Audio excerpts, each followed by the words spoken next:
The 4-Hour Workweek by Timothy Ferriss. This book has been highly influential, offering strategies for escaping the 9-to-5 grind, achieving more with less, and living life on your own terms. Let's dive into it. So, whether you're looking for a productivity boost, dreaming of a different lifestyle, or just curious about Ferriss's approach, stick around as we unpack the wisdom in this remarkable book. Let's get started. Before we delve into the book, let's get to know the author, Timothy Ferriss, a bit better. Ferriss is a multi-talented individual, a successful entrepreneur, podcaster, writer, and public speaker. He has been a guest lecturer in high-tech entrepreneurship at Princeton University, and is known for his high-performing lifestyle and unique approach to work and life. The 4-Hour Workweek was born out of Ferriss's personal struggle. Despite his success in business, he found himself overworked, putting in 80-hour work weeks and yet still unsatisfied. He felt he was living his life on someone else's terms, trading his precious time for money without the freedom to enjoy life. This sparked his quest for a better way, which eventually resulted in this book. In the 4-Hour Workweek, Ferriss introduces his revolutionary concept of lifestyle design, encapsulated in the deal framework, definition, elimination, automation, and liberation. The book promises a new way to live and work that breaks away from old norms and brings in a new wave of productivity and freedom. In essence, Ferriss's model is all about working smarter, not harder, to create a lifestyle of freedom and fulfillment. In the next segments, we'll be going through each element of the deal framework, exploring what they mean and how they can be applied to our lives. Ferriss kicks off his book by encouraging us to question our conventional understanding of work and success. Many of us have been conditioned to believe in a certain path, work hard, save money, retire, and only then start truly enjoying life. Ferriss challenges this approach, proposing that there's no need to wait and we can start living our dream lives now. This redefinition process forces us to evaluate what success truly means for us individually. One of the primary concepts Ferriss introduces here is the idea of the new rich. The new rich, according to Ferriss, are people who value time, experience, and freedom over material wealth. They prioritize mobility, flexibility, and the quality of their experiences over the traditional work, until you drop mentality. Additionally, Ferriss proposes the concept of relative income. We often measure wealth by absolute income, but Ferriss suggests considering not only how much money you make, but also how much time and freedom you have to enjoy it. After all, earning a high income doesn't necessarily equate to living a rich life, particularly if your work consumes all of your time. Ferriss's definition phase is a call to reflect and redefine our personal and professional goals. He encourages us to break free from societal expectations and work towards designing a lifestyle that truly fulfills us. Elimination. Here, Ferriss challenges the common perception that being busy equates to being productive. In this stage, the focus shifts towards achieving more with less. Ferriss argues that not all tasks are created equal, and we spend a significant portion of our time doing things that do not contribute to our goals. This is where he introduces the Pareto principle, or the 80-20 rule. The rule suggests that 80 of results come from 20 of efforts. By identifying and focusing on these high-impact tasks, we can eliminate the unproductive 80, saving time and boosting productive 80, saving time and boosting productivity. Ferriss also presents the idea of selective ignorance or strategic non-learning. He suggests that we don't need to consume all information that comes our way. Instead, we should filter out non-critical information to avoid information overload and focus on what's truly relevant. Moreover, Ferriss introduces the concept of batching, grouping similar tasks together and doing them at once, rather than sporadically throughout the day. This approach reduces the startup and slow down time associated with task switching, thus saving time. The elimination phase is about decluttering our lives and minds, focusing on what truly matters and contributes to our goals.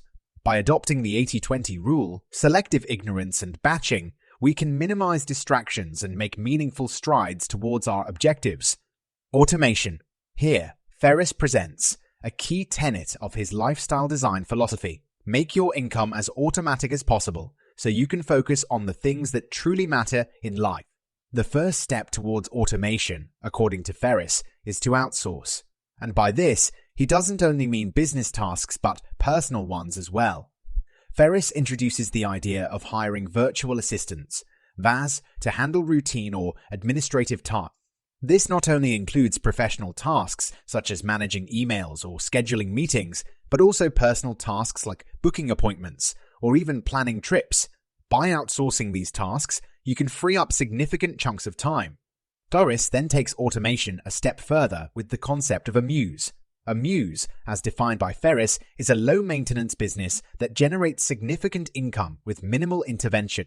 The idea is to establish a business that can run and generate income mostly on autopilot.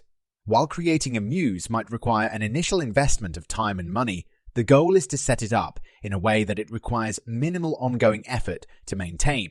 The key to automation, as proposed by Ferriss, is to separate your time from your income. It's about setting up systems, be it through outsourcing or creating a muse, that allow income to be generated with minimal direct intervention, thereby freeing up your time. So, with your tasks eliminated and automated, what's next? In our final segment, we'll discuss how you can leverage your newfound time and freedom in the liberation phase. Liberation. This is where all the previous steps come together to culminate in the freedom and flexibility that Ferriss advocates for throughout the 4-hour workweek. The liberation phase is all about creating the mobility and autonomy to work from anywhere and at any time. With advances in technology and the rise of remote work, geographical independence has become more feasible than ever. Ferriss emphasizes that with this newfound freedom, we should be able to live and work from anywhere at any time. One of the key ideas here is the concept of mini-retirements. Ferriss proposes that instead of deferring all leisure and travel until old age, we should take breaks or mini-retirements throughout life. These could range from a few weeks to a few months and can be repeated as often as desired. The idea is to intersperse periods of work with periods of leisure, providing a balance and keeping life interesting and rewarding. Liberation also involves breaking free from traditional office expectations and conventions. It's about shifting from a reactive mode, responding to every email or call as it comes in, to a more proactive mode where you control when and how you communicate. In conclusion, the liberation phase is about achieving the freedom and flexibility to design your lifestyle, ensuring that you have the time to enjoy your life now rather than waiting for a traditional retirement. The 4-hour workweek is much more than a guide to escaping the traditional 9-to-5. It's a paradigm-shifting exploration of work, income, and lifestyle. Ferriss has not merely written a book. He has created a manifesto for a new generation that values time, freedom, and experiences over the conventional grind. The 4-hour workweek encourages us to question societal norms and redefine our measures of success. It teaches us to focus on what's truly important, to eliminate what's not, and to automate as much as possible. It asks us to liberate ourselves from physical and geographical constraints to live our lives to the fullest now, instead of waiting for retirement. It's important to remember that Ferriss's approach is not a one-size-fits-all solution. It requires introspection, creativity, and courage. Not everyone will be comfortable or capable of implementing all his recommendations, and that's okay. The key takeaway is the mindset shift that the book encourages. Challenging the status quo, prioritizing our passions and personal goals, and working smarter rather than harder. At the end of the day, the true essence of the 4-hour workweek lies not in working 4 hours per week literally, but in maximizing productivity and fulfillment while minimizing unnecessary effort and stress. As we conclude our deep dive into the 4-hour workweek, I encourage each of you to think about how these principles could apply to your life. Could you redefine success? What tasks could you eliminate or automate? And how might you liberate yourself to experience more freedom in your life? If this book and our discussion have resonated with you, I highly recommend giving the 4-hour workweek a read for yourself. Timothy Ferriss provides a wealth of practical advice, tools, and real-life examples that can inspire you and guide you towards a lifestyle of your own design. And if you enjoyed this video, please remember to hit the like button. This not only supports our channel, but also helps others like you find this content. Do share your thoughts and experiences in the comments below. We'd love to hear your take on the 4-hour workweek. and any changes you're considering for your own life.